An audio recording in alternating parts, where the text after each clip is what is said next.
Federation of body building and physique sports Pune सादर करीत आहे फॅब फ्रायडे या सिरीज अंतर्गत पुण्यातील नामांकित बॉडी बिल्डर्सची यशोगाथा। आजच्या भागामध्ये आपण आशिष चव्हाण यांच्या बॉडी बिल्डिंगच्या प्रवासाबद्दल जाणून घेणार आहोत। आशिष चव्हाण यांचा जन्म 1981 मध्ये झाला। तसे मूळचे रत्नागिरी जिल्ह्यातील बुरबाड गावचे, परंतु वडील कामानिमित्त पुण्यात आले आणि कोथरूड येथे स्थायिक झाले। एकत्र कुटुंबात असल्यामुळे आई, वडील, 4 भावंड, 3 काका आणि 1 आत्या असे 10 जणांचे कुटुंब एका चाळीतील डबल रूम मध्ये राहायचे। वर्टिगोचा त्रास जाणवू लागल्यामुळे TYBSC मध्ये शिक्षण अर्धवट सोडावे लागले। 8वीत असताना कराटेचा व्यायाम करताना मुलांना रोज पाहायचे।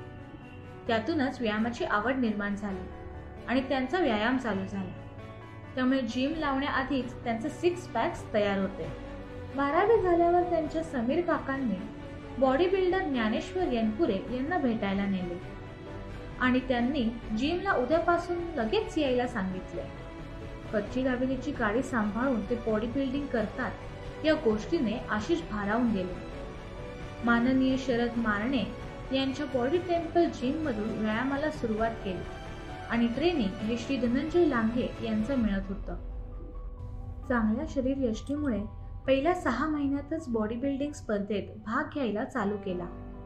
आर्थिक हातभार लागावा म्हणून 2001 मध्ये चेतन मोकाटे यांच्या जिम मध्ये ट्रेनर म्हणून 700 रुपयांवर काम चालू केले। त्यावेळी मास्तर म्हणून पडलेलं नाव आजही कायम आहे।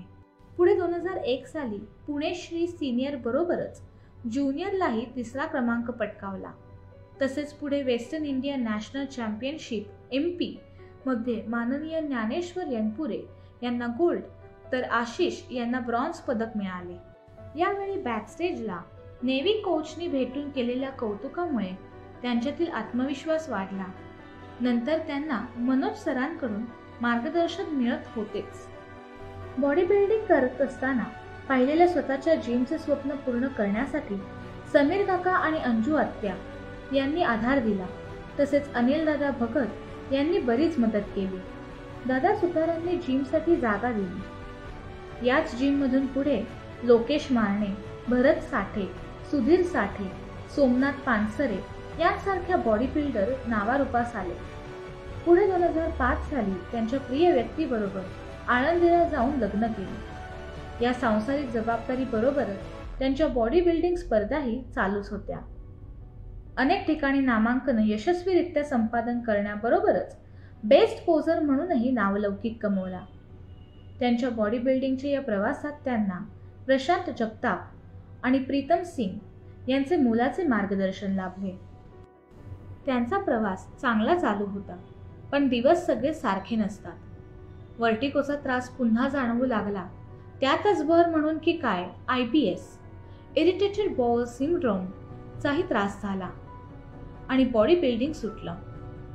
पुढे 2012 साली मोठ्या आर्थिक अडचणींना सामोरे जावे लागले। या काळात त्यांच्या पत्नीने सर्व जबाबदाऱ्या सांभाळल्या।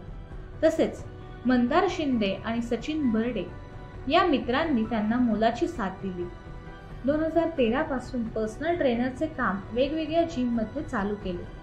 यांसारख्या अनेक गुणी बॉडी बिल्डर्सला योग्य स्पॉन्सर अथवा बॉडी बिल्डिंग क्षेत्राला काही सरकारी मदत मिळाल्यास चांगले बॉडी बिल्डर्स तयार होतील असे त्यांचं मत आहे।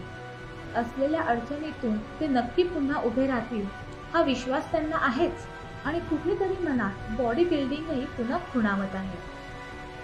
आर्थिक अडचणींबरोबरच शारीरिक अडचणींवर मात करून स्वतः बॉडी बिल्डिंग करून इतर बॉडी बिल्डर्सना तयार करणाऱ्या अशा या फिटनेस फॅबला आणि त्यांच्या कारकिर्दीला federation of body building and physique sports पुणेकडून सलाम। पुन्हा भेटू अशाच एका फिटनेस फॅबला पुढच्या भागात पुढच्या फॅब फ्रायडेला। तोपर्यंत मस्त रहा, स्वस्थ रहा आणि महत्त्वाचं म्हणजे टोटल फिट रहा।